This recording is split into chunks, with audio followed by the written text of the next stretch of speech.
Mga kahuwan, panoorin ang video na ito upang alamin ang pinaka-latest na balita tungkol sa lagay ng panahon at bagyo update today.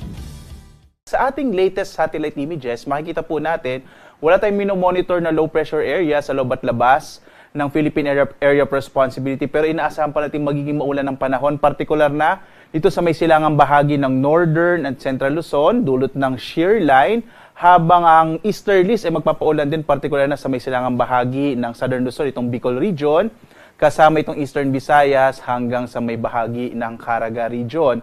Dulot naman ng hanging amihan o northeast monsoon, magkakaroon pa rin ng mga mahihinang pag-ulan sa malaking bahagi ng Luzon sa araw na ito. Sa iba pang bahagi ng ating bansa, dito sa Kabisayaan, Southern Luzon, at sa may area ng Mindanao, generally fair weather sa araw na ito, na posible pa rin yung mga localized rain showers and thunderstorms.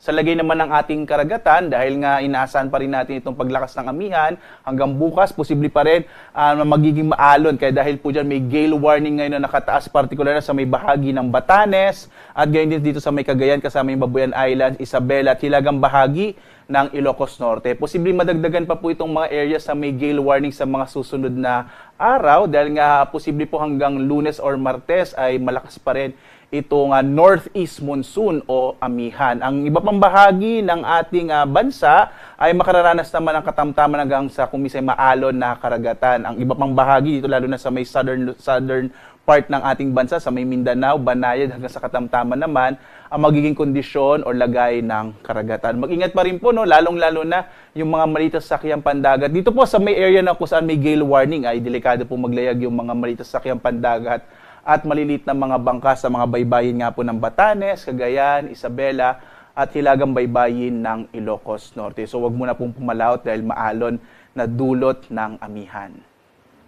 Narito naman yung ating inaasahang magiging lagay ng panahon sa mga susunod na araw. Posible po bukas hanggang Martes magpapatuloy yung epekto ng shear line. Maulan pa rin dito sa may area ng Cagayan, Isabela, Aurora at Quezon. Pagdating ng araw ng Miyerkules hanggang Huwebes, posible po na mabawasan yung epekto ng shear line. Inaasahan din natin na hihina ang northeast monsoon pagdating ng Miyerkules hanggang Huwebes.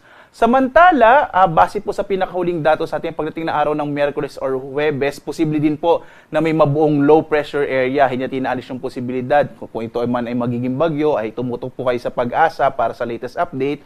Pero inaasahan po natin na kung mabubuo itong low pressure area, magiging maulan sa malaking bahagi ng silangang bahagi po ng Mindanao, itong Caraga at Davao, gayon din sa Eastern Visayas hanggang Bicol region. So tumutok po tayo sa update ng Pag-asa dahil nga may potensyal na may mabuong low pressure area sa pagdating po ng araw ng Huwebes or Biyernes or Miyerkules po this coming week.